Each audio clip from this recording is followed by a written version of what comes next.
I'd like to talk about the importance of being a lifelong learner for both disaster preparedness and life preparedness.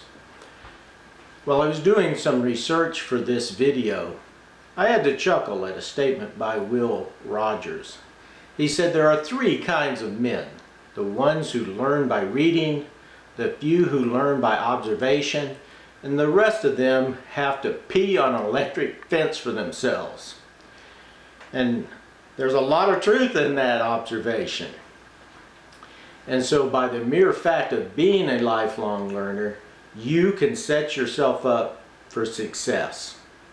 Now, there are a couple steps that it would be helpful that if your parents got you started off on the right direction. There's a lot of research that shows that reading to a child when they're a toddler and older is a tremendous indicator of how well they will learn how to read and use language. So that's important if at all possible. But also there's research that shows that merely having books in your house is a leading indicator of success of children academically and in life. My mother, before she ever got married, before she ever had any children, had the frame of mind to buy 2 sets of books. One was a set of Funk and Wagner Encyclopedia.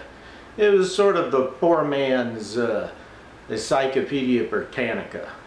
And then she also bought a set of, and I'm not sure of the name, it's been so long ago, but it was a Golden Knowledge Children's Encyclopedia. So it was a set of encyclopedias that were directed towards children with lots of pictures. It was in color, and it did have some text. And myself and my siblings, we just poured over both of those sets. The Funk and Wagner, we were still using that through doing papers in high school as juniors and seniors. And they were a great help to us. So traditionally, the way you become a lifelong learner is you learn to love to read books. And that's part of the reason why it's important for parents or older siblings to read to the younger ones, because it teaches them this is an enjoyable activity.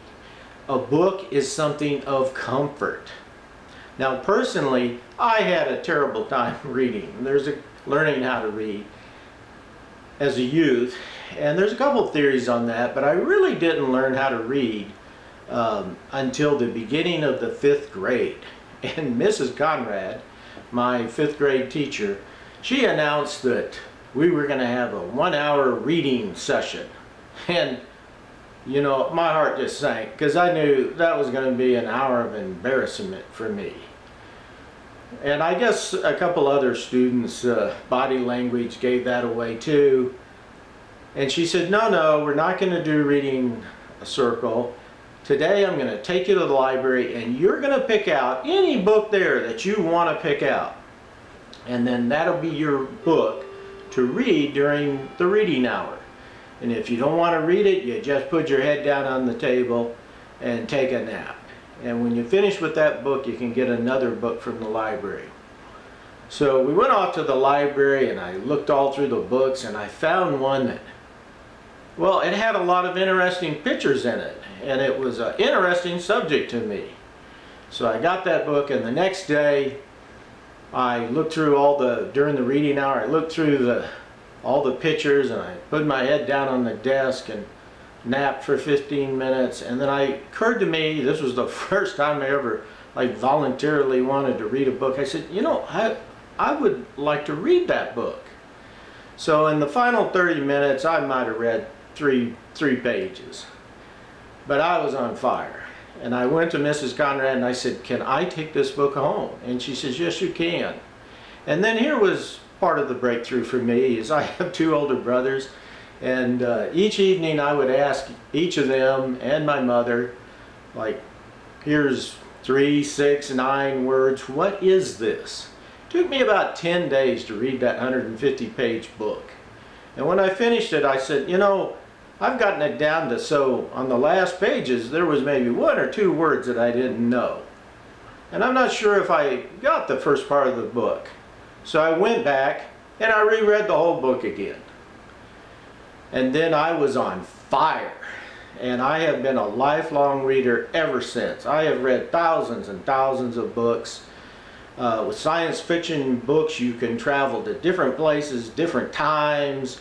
You can imagine yourself in all sorts of adventures. I've learned all sorts of technical knowledge from books. When I was in the business world, whenever I worked in a new industry, I would seek out, are there any top-notch books from the industry leaders? And I would find them and read them. And it was like getting the most expensive consultants for free. So reading books is truly a major help in leading a successful life plan, achieving your life plan. Now, also in my day, there were a lot of audio tapes, cassette tapes. And I remember one time when I was a business executive, the first time I was a chief information officer, I wasn't doing well internally in selling my projects to get the budget for it. So I took a very well-known sales course. It was 48 cassettes. And unfortunately, I would tell you the name of the company, but it's no longer available. And I was so successful then in achieving getting the budget for my projects, I finally reached a point I said, look, yes, I could sell this project. It would be good for my functional area. Now I have to pause for a second and think as a general executive of the corporation, is this a good thing for the corporation as a whole? Because I know I can sell this project. I can get the funding, but I wonder if that funding should perhaps go to marketing or go to manufacturing. So you can learn all sorts of things from reading books, from cassettes, and of course today with digital knowledge there's even additional methods, podcasts, and so many of my videos I talk about the company The Great Courses, where they have actually you can get them at audio or as video and all sorts of subjects. And now there's a new company out called Masterclass, where highly successful people in a field are taped and try to teach people, the new generation, the secrets of what they've learned. So there's all sorts of ways to be a lifelong learner. 3 books that I would highly suggest are How to Speak, How to Listen by Mortimer J. Adler. And also another book by that same author, How to Read a Book by Mortimer J. Adler. They're just great books to learn how to read a book, how to speak, and how to listen, which is a very important verbal skill. A third book that I would recommend is The Element of Style by Strachan White.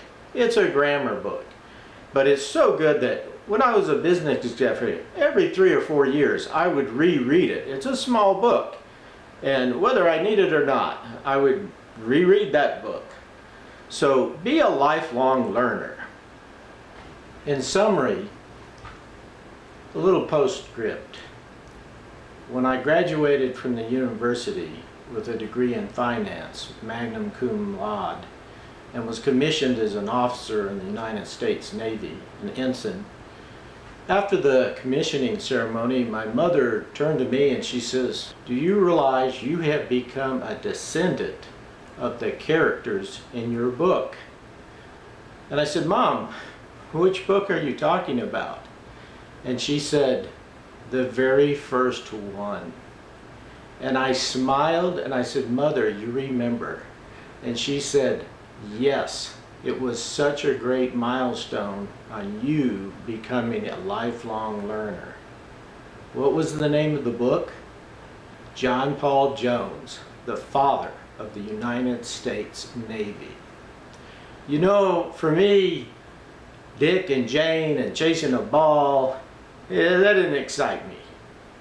But when you read a book about John Paul Jones and the USS Constitution, which was a sailing warship, and Marines up in the rigging fighting away, and the naval officers with musket in one hand and a cutlass in the other. Now that could fire a 5th grade boy's imagination to want to know how to read. Be prepared.